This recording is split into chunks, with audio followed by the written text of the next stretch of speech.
Once again, we, Double Batman, are revolutionary. We were already telling people not to take off their masks and or helmets and or face masks and such at PAX. We've always worn not just one mask, but two. Technically it says face covering. Well, this does cover our face.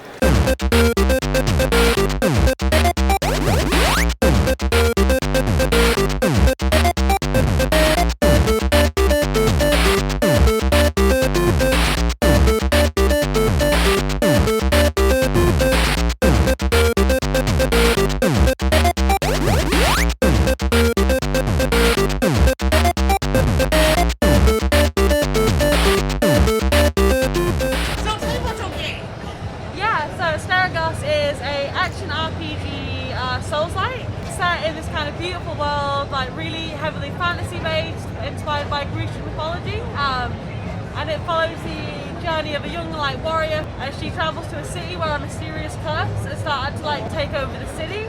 So she's going to try and rescue her father, uncover the big mystery. And what I really love about this game is it has epic boss fights, amazing combat, and a great story that you can influence.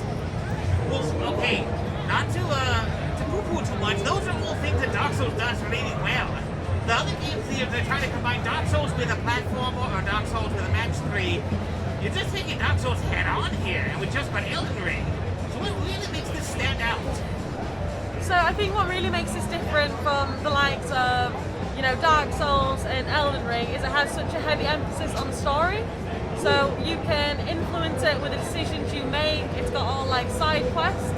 And I think what the developers have really went for in this is to just make a really well-rounded, beautiful experience that pays homage to amazing RPG games, to amazing Souls-like games, and they've done that really well. They've spared absolutely no expense when it comes to the little details. Is it slightly less depressing than Dark Souls and Elden Ring? Is it a little nicer? Yeah, so it's got a beautiful colour palette. It's this magical world full of wonder. It's got the dark side to the story, but I think it's a really heartwarming game that is just really enjoyable. What's your game? So this is Eternal Return, a battle royale MOBA game created by the Nimble Neuron team in South Korea. The game features 18 members playing as different characters on Lumia Island, with the battle map getting smaller and smaller as people aim to be the last survivor standing. The game has multiple modes you can play in. You can play by yourself, in duos or trios. Each game mode features a total of 18 players on the map. Wow! Do you get to date them or anything? Is it that kind of game? I mean, the characters are all very cute. There's a lot of variety in the characters. You've got everyone from a priestess, shaman, you've got a businessman with a briefcase. So, you take your pick. You can have your favorite. Excuse us! Yeah. No Batman for no Batman news. I wanted to grab you. For you. Well, please don't. Unless you ask first, but that will be fine. So, you've got this game where you match up one of 16 letters and you make words and you want an adventure. Okay, so first there was Bookworm Adventures, and then there was a different game called Grimm's Wordy Adventures, whatever it was called. That's right. Now you're entering the field. We're in, we're ready. So what's the difference here? Why make it a third time? Okay, so our version of this game, Batman, by the way, Double, there are two of us. Double Batman, you're beautiful, I love you. Thank you. And thank you for stopping by our booth at PAX East. My name is Steve Jimenez, I work for TikTok Games. We're making a game called Writer's Block, and the reason why our game is different from the games you listed, which are great games by the way, is that our game is the first roguelike version of those games. So with our game, we're trying to introduce this idea of progression that loops with different abilities that you'll get every run. You'll face different enemies every run. And our game also has this story that brings the real world of a children's book author who's trying to write her first big children's book. And as she goes, she has these characters that are jumping in and blocking her from writing it, and so you have to help her bash her writer's block out of the way in the form of things like a caffeine, which is a representation of coffee that is calling to her to come drink her coffee. So yes, I think our game is the next evolution for games like Bookworm Adventures. Do authors really get writer's block when they write children's books? That's a good question, and I think our writer, because of who she is and what she's going through in her life, has really hit a wall, and she's trying to build up her confidence. So I would say, yeah, I think you can get writer's block in almost anything, even if you're not writing it. Thinker's block, maybe. Might be like self-doubt. Yeah, maybe a little self-doubt. Do you ever get that, Batman? No, and there's two of us. You're a double Batman. It makes me happy to know that Batman doesn't get self-doubt because that empowers me, right? There is two of us. We are double Batman. Double Batman. I'm Yes. sorry, double Batman. We'll save this way if it helps you. Oh, that actually does help a lot. Yes, there's two of us. You know letters? We know justice. You know justice. Okay, do you know how to spell justice? G. Yes. W. Yes. I. Yes. Z. Batman, double Batman, you have twice the brains Yes. of a normal you. bat. Yes. Which is not a lot, we know. Where are your capes? Are each other your capes? Is one Batman the cape of the other Batman? We'll find out in a second, let's see. So, Mortuary Assistant is a game about embalming bodies and fighting demonic entities while spooky things happen around you. I wanted to build a game that really focuses on replayability rather than one long story. So the first playthrough is maybe 4 to 6 hours. Other playthroughs are going to be maybe 2 to 3. And you're going to pick up pieces of story every time that you replay and piece it all together. You'll be piecing something else like that, right? Are you making a Frankenstein? You're not putting people together. Embalming is a completely different process. So the embalming process is going to have to deal with emptying the body of its liquids, filling it with new liquids that preserve it, and the entire time spooky stuff is happening around you. Oh, they're making jerky. I like jerky. Yeah, they're basically becoming dried out and all gross. But the idea is that you are slowly becoming possessed over time, and the hauntings become more and more severe as that happens. So it'll start out, maybe you'll hear a weird noise, or a weird sound, or the door will open and you don't realize if you opened or closed it. Eventually you'll start to see spirits and other things flying around the room, that sort of thing. Interrupted with story events that describe the background for the main character, and also bits of story that have to do with the mortuary and the mortician himself. Your goal is to identify which body has the demon has been bound to. So your goal is to add a reagent to the embalming liquids, and then with that you need to fill out a mark that has the demon's name when you figure out which one it is. And then you guess which body the demon is bound to, you place the mark on it that binds the demon to that body, and then you burn it in the retort, which is the oven for cremation. That's how you beat the game before you succumb to being possessed.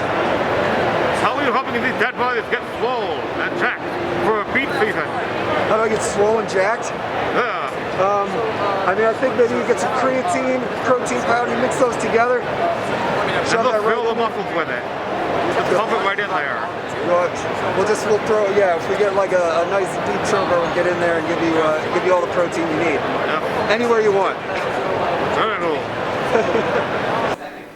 This here, I'm not gonna check it out. I won't run away. That's a reference, right? Well, that's anime.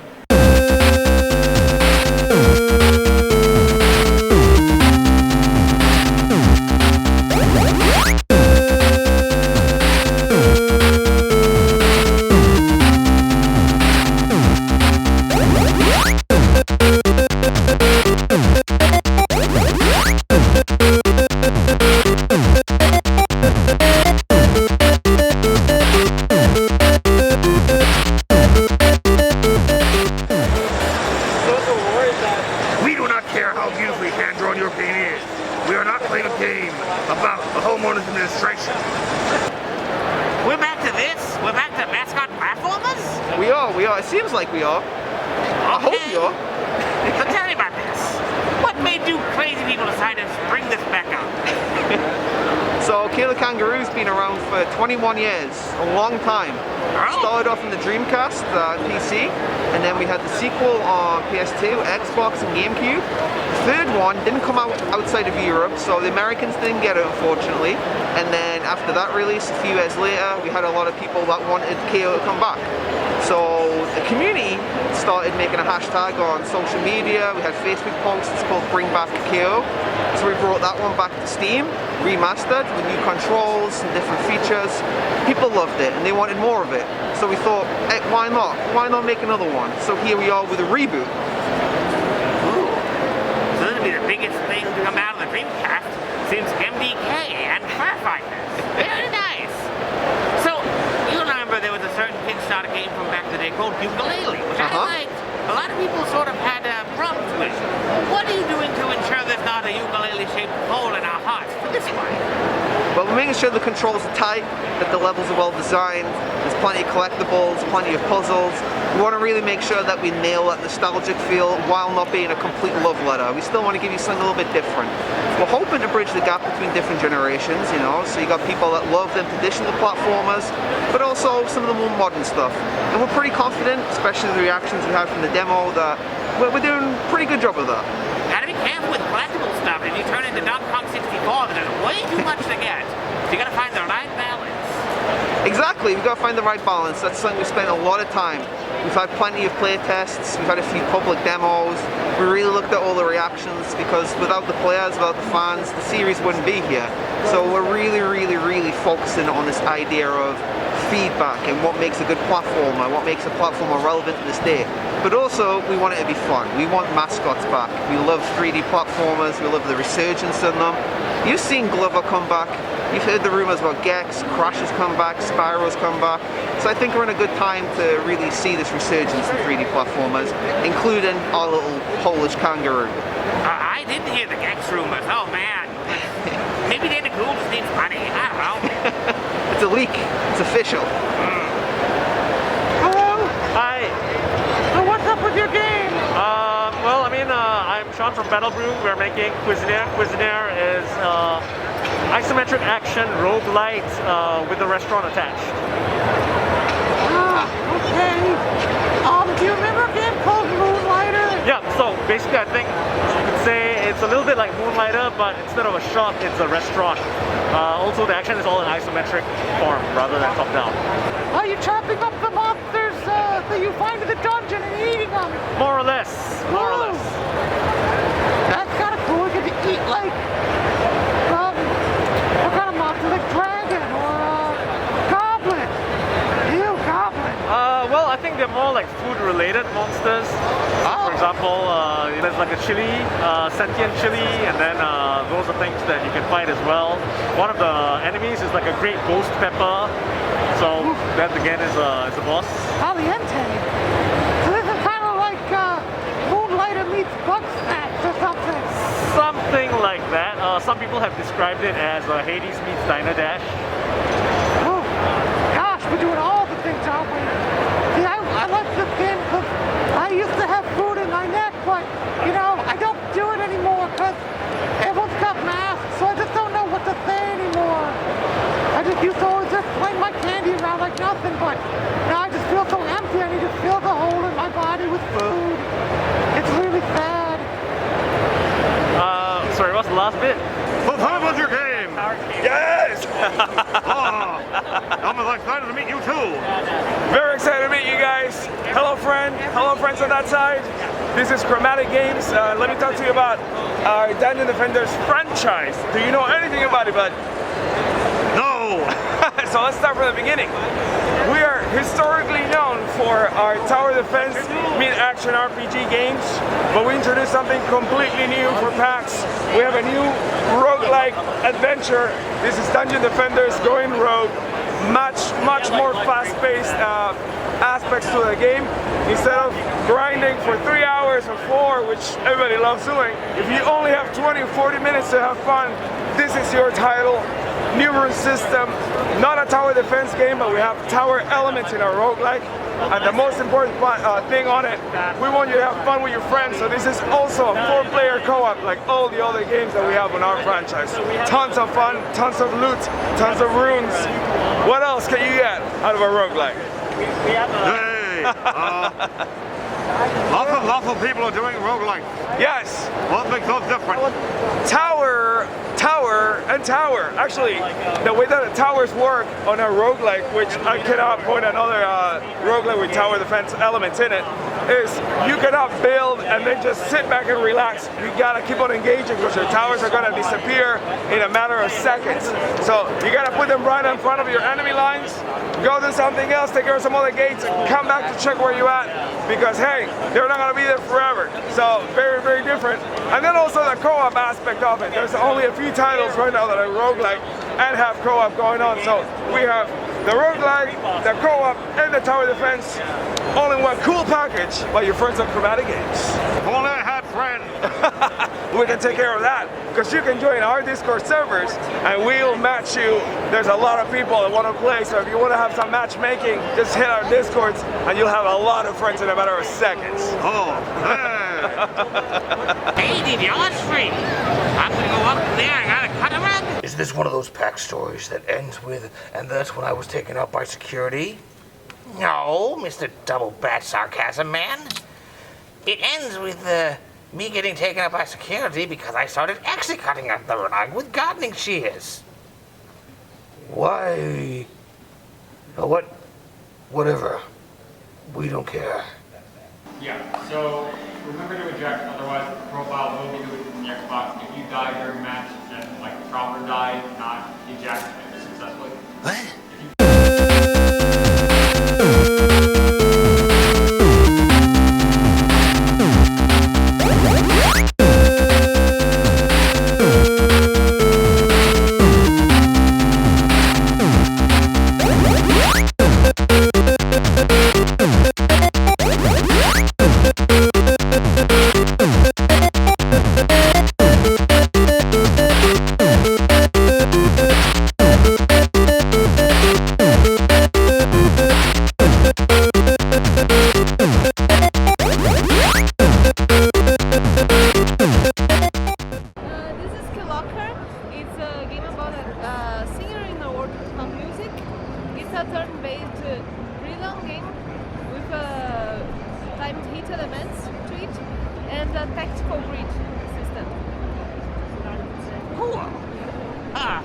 So what makes this Cyberpunk Future different from other video game Cyberpunks?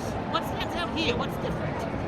Oh, what's different is that it's Cyberpunk, but there's also fantasy elements to it, and the aesthetics is like this. It's a pixel art game, so it's a bit retro, but with Cyberpunk elements. Well, I don't think I like that feature. Thank you. Let's have a bunch of games! Okay, so this is Melon Journey, Bittersweet Memories. It's coming to PC in 2022. It's a monochromatic mystery. You play as the character Honeydew, trying to find their friend Cantaloupe, who has disappeared from work at the melon factory. And it's a charming adventure game with a great jazzy lo-fi soundtrack, as you'll encounter unique characters throughout the town, trying to figure out where your friend went and what the mystery is behind his disappearance. I mean, that's kind of scary. It could be like she gets turned into juice. You did it with like a melon factory. That's scary. This is way too intense for me. You have something a little lower, softer and cuter. I mean, it's not very intense. It's just, it's a charming and cute with a lot of quirky characters. It's not very scary. The mystery at the heart of the town is very friendly for all ages. I think you underestimate just how weak I am. I'm sorry. News us! Double Batman News! What is this? We're getting another boomer shooter? It's not yet another boomer shooter Batman, it's Skade. Skade is a first-person bullet hell, where you play as Skade the Enforcer. He has been created by the Divine Creator, sent down to Hell to find the Hellstones, retrieve his brother's staff, and stop the uprising of Hell. So it's not a boomer shooter, it's just a shooter where you kill things from hell. Okay, we're getting it. But what really makes it different? What makes you stand out from the crowd? So, Skade is a first-person bullet hell. So, slow-moving projectiles, waves of enemies. Skade is set in a maze, so you can take any path that you want. You can learn the maze, and you can get better and quicker, and take down the bosses even faster. Interesting. I see some controllers sitting over there at the desk. Is one of these those new ones that can be done with a controller or a WASD and mouse? Yeah, you can play Escape how you like. Controller, mouse. I say how you like. That's pretty much it. Okay. Do you feel like when Doom 2016 came out, I kind of felt like the WASD controls were slightly simplified to make room for the controller players, unlike the Xbox. Do you feel that will come through with your game too, or is it just me being picky? That's just you being picky, I'm afraid. The controls are going to, Escape was developed for PC first, so it's going to suit the PC player just as much as it's going to suit the console player, in the same way that any shooter would. I get it. Is there any sort of 180 button to switch around real fast so that people cannot sneak up on you? Nobody can sneak up on us, but we're just worried about such things. No, there's no sort of 180 button, so you've really got to be aware of your surroundings. You don't have the luxury of a clone taped to your back, unfortunately. Clone? What? So, tell about your game. So hey, hi. First of all, thank you for having me. I'm the game producer, game designer for No Place for Bravery. That's an action RPG, heavily inspired by games like Dark Souls, Sekiro, but also Devil May Cry. We want to be in the point between those two games. It's most of all a narrative-driven game. Talks about like father absence, and it's our take based on our personal stories about like growing up without a father being present at home. Either because like he went shopping for cigarettes and never came back, the classic, or because he wasn't there, like emotionally speaking. So yeah, the game talks about Thorn, the main character that roams through a devastated world looking for his lost daughter. That's it. Wow, sad. So lots of people are making the Souls-like games right now. So here's a quiz for you. Awesome. What's something that Dark Souls does that you don't like that you fixed in this game? Awesome, that's a great question. So, I do like Souls games, and I like how they tackle challenge. So, like the feeling of you going into a challenge, like failing it, but understanding what you did wrong, and then like doing it better for the second time. That's a great thing. We do got inspiration for the Place of Bravery from that. But the necessity of getting good in order to beat the whole game, it's something that I don't like. So in order like to fix that or do something about that, we try to make No Place for Bravery as accessible as possible. So we do like have difficulty settings presets, but anytime during the gameplay you can tweak difficulty options. So there's a lot of sliders like Thorn's Health, Better Window that you can like change at any time. So if you are getting like frustrated about a boss, you just like tweak the difficulties, beat the boss, and then like change back to your previous settings. So that's something that we try to do. It's like Death Stranding, where you turn the difficulty to very easy when you fight a boss. You don't have to hit him like 50 times, and then you hit him like 3 times. That's it, yeah, that's it. We really want like the Place for Bravery game to be as accessible as it can be, because the game it's most of all about the message rather than the gameplay. So we don't want to keep people away from the message just because they don't pick up mechanics so fast. So yeah, that's it. Okay, you said it was like Dark Souls meets Devil May Cry. That's true. Now in Devil May Cry, you're like a super duper badass guy, and in Dark Souls you're a tiny piece of mud who gets stepped on by giant monsters all the time. That's true. So in what ways is your game like Devil May Cry? Awesome. So really wanted the combat of the No Place for Bravery so you can play No Place for Bravery using 2 strategies. The first one is the Souls player, where you understand player behavior, you understand the parry windows, and you understand what you need to do in order to beat the enemies. But you can also go like an action RPG player and go full hack and slash and beat everyone else, but getting a better sense of your resources like health, potions, items, stamina, defense. So you can use both strategies at the same time. So yeah, that's it. Cool. So tell me about the game. Hello there. This is Chris the Golf. It is a 18-hole golf-like goal. It's inspired by roguelites. The idea is that you are this pro golfer who has passed away in very unfortunate circumstances. When you're about to win the greatest golf tournament of all time. And then you are sent down to what is called Golf Purgatory. And you have to golf through 18 holes using these power-ups called ace cards, and also using your golf skill to try and ascend to golf heaven and get out. It's a side-scrolling golfing game. That's not very normal. No, it's not. Usually, in roguelikes, you'll be top down. That's true, yeah, but I think, like, you know, roguelikes and roguelikes as well, they are now spawning into more interesting experiences. I think sticking to the original conventions of Rogue and stuff like that means that we've been able to get through to different games now, and we call it a golf-like because it's not really a roguelike. So it's 2 parts golf, 2 parts roguelike. It's like those smashed together. But you get the most important part of playing golf in the game, which is drinking a lot and driving those little carts into a river. Exactly. We do allow you to drive a cart, so, but, you know, drive responsibly. I can't drive. That's, we'll build you a small golf cart, don't worry about it. Hey! You can do it. I believe in you. Thank you.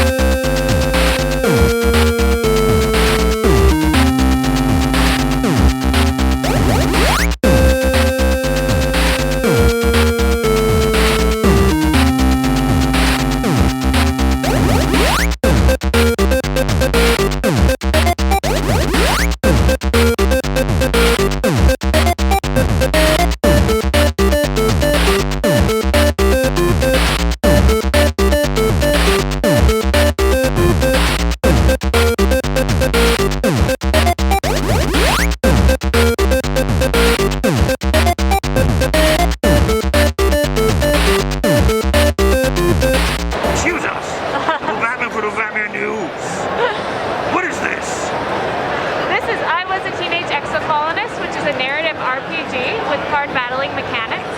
The premise is you start out as a 12-year-old kid growing up on Earth's first extrasolar colony.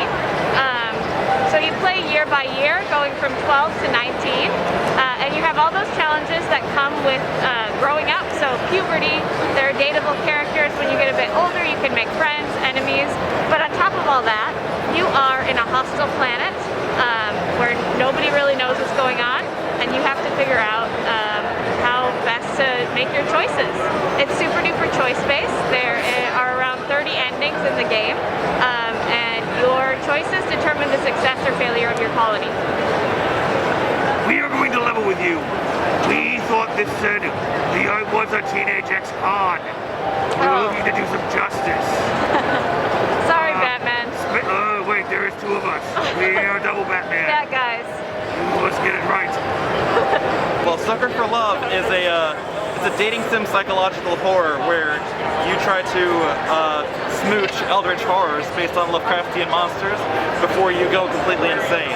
And so it currently has girls for Cthulhu, the King in Yellow, and Nyarlathotep, who's been renamed in Sucker for Love as Nyarlathotep like a cat girl. And so basically you try to progress through these dangerous rituals while protecting your sanity in order to win that smooch and gain her affection. Gosh, people have called me a monster just because I have no hands or feet. And because I do this. Hang on. You think I make the cut, or am I not scary enough? No, I think you make the cut as an eldritch horror. I can't think of many humans that can do that. Oh, I can't wait to destroy the cosmos. I lost some of my makeup and I don't know where it is. I'm just gonna start over. Destroy the cosmos, and then I don't know what to do after that. Yeah, I think Mars has a Sephora or something. You might be able to get some there. Oh, okay, I'll save the cosmos then. Okay. Hello! Hello! So, didn't this game come out in 2014 or something? It did. Why is it PAX? Yes, it did come out in 2014. This is a fairly old game, but there's still nothing quite like it, so we're still showing it here. The other reason why we're showing it here today is because we do have some secrets that we're going to be showing later this year that have to do with Necrodancer. So we wanted to show something Necrodancer related. So, yes. I've seen this whole thing go by, but what's the big deal? You have to do things in time with music? See, I have this problem. I don't have any rhythm. Watch. Do. Dee-da-do. Da. Da-dee. See? No rhythm. I'm going to be good at this game. rhythm-based dungeon crawler, so you do have to move on the beat, and if you don't, the monsters will still move on their turn as well. But they have very predictable patterns, and the beat is very forgiving as well, so you don't have to hit it exactly on. So if you miss a beat or two, should be okay, but it is a very hard game, I understand. Well, there's also an option to play in barn mode, which actually removes the rhythm aspect, and you can just play it and take your time and move when you want. So that's also an option. So that might be something that you would appreciate. Oh, well now I just feel like you gave me the peer pressure or something. Yeah, maybe.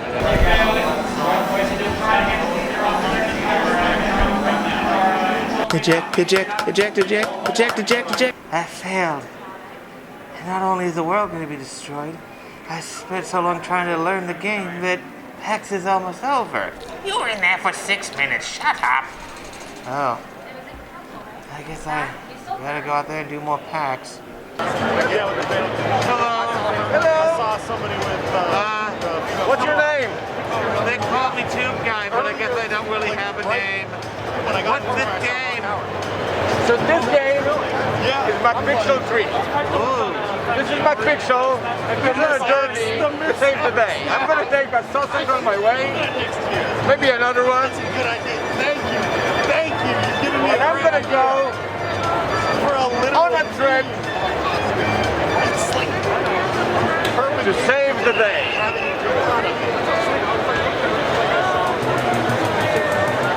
My friend, you are a genius. Too much pressure. You are a genius. So now I'm on a train, but it's going to run over a cliff. And I'm MacPixel, and I need to solve this. But I'm not a normal superhero. I'm just some guy. So maybe what if I jump out the window, run a bit forward, try to stop this train. I've seen this work in a movie. But MacPixel is not your usual superhero. That didn't work out too well. That didn't work out too well. But now, a cat is attacking my home and I'm just stuck here with this mouse and this match. Maybe I'll just grab this match and try to reason with the cat, right? Cats are reasonable creatures, but I'm kind of afraid. What if I sneak in the back? Could have been harder. All it took was dinosaur. All it took was king of dinosaur to command for that. All right, I don't think cats are that reasonable. I tried my best, though. So now I'm skiing, and I really need to win this. How the hell do you do that shit? So I'm gonna compete against this snowboarder. Okay, that's taken care of. This giant snowball. And that Yeti. Maybe I'll just talk to Yeti a bit. Hi Yeti. What's up? Everybody saying project now. Oh, he's free. I think he was hungry, but that's okay. You gotta remember to feed your Yeti. That's important. So now I'm stuck in this building. There's a tank coming to get me. Unfortunately, the big tank is indestructible, but I still get to shoot some people. Yeah, no, I bought it. My friend loves cars.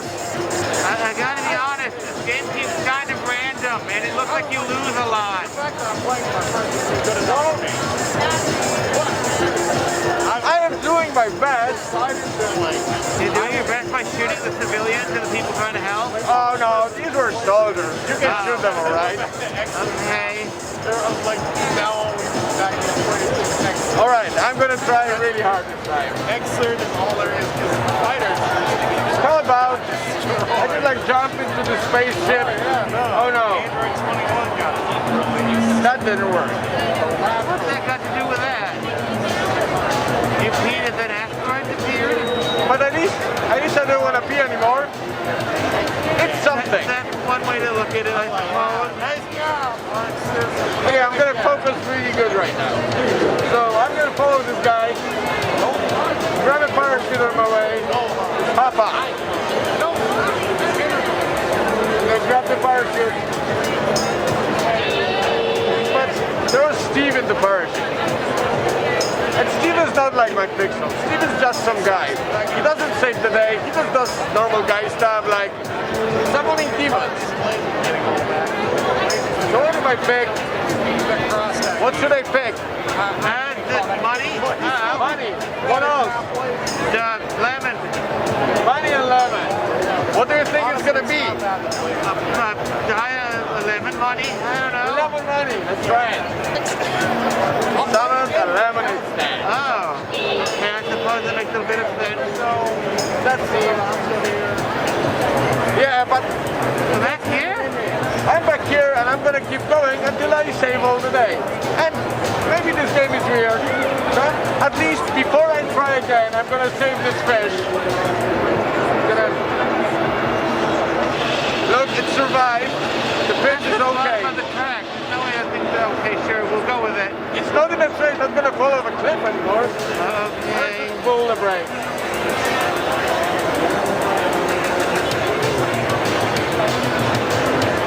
Okay, that's better, I guess.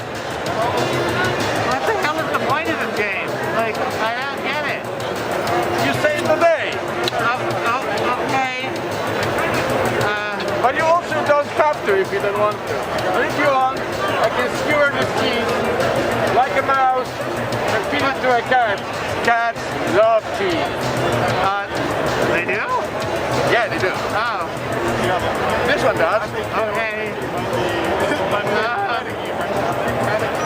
I'm gonna go. I'll see you. I guess it's true. You never really come back for more. Sign me up, Sarge.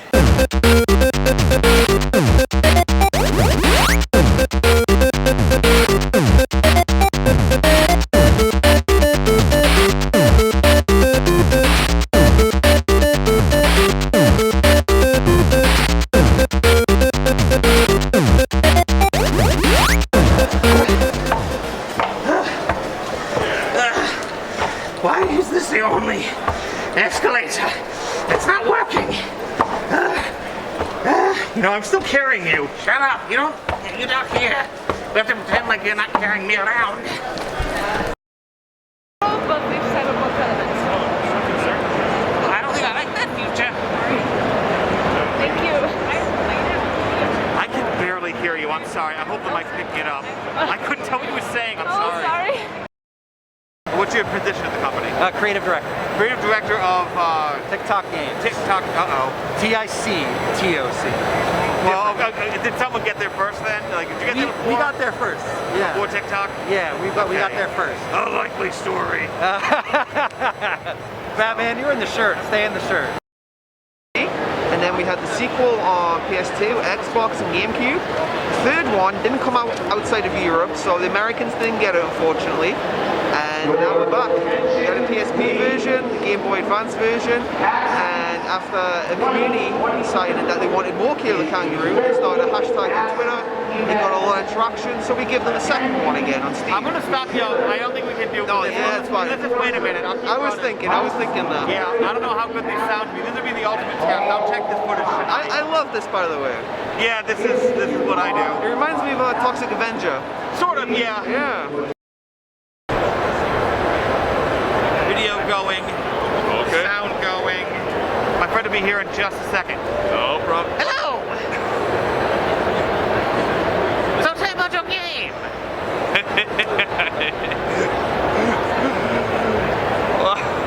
What's that? Oh, what a fine introduction. I'm Dr. Eyeball Time. I'm your 11 o'clock. Oh, that's so fun. That's your friend? Yes. Oh, now I get it. Yes. Nice to meet you, dude. Can I take a picture? Certainly. Would that be fun? Absolutely. That's literally the first time I'm gonna be interviewed by like a figure like that. So thank you. Well, I think I'm the only one doing it. I heard a guy say there was someone who was doing it with a sock puppet. Yeah, I had the sock yesterday. So there is some guy doing a sock puppet. Yeah, there is. I gotta find out who this is. He's munching on my style. I'll introduce you. You see him? The third one. I didn't know it was a two. Oh yeah, we don't talk about that one. My Pixel 2 is the Windows 9 of my Pixel. They really didn't. Oh, frick, really? Okay. They want I thought you wanted to skip from 1 to 3 as a joke. Especially Omega Ruble coming Did you? out. Okay, there we go. But how bad Damn it. he's gonna be.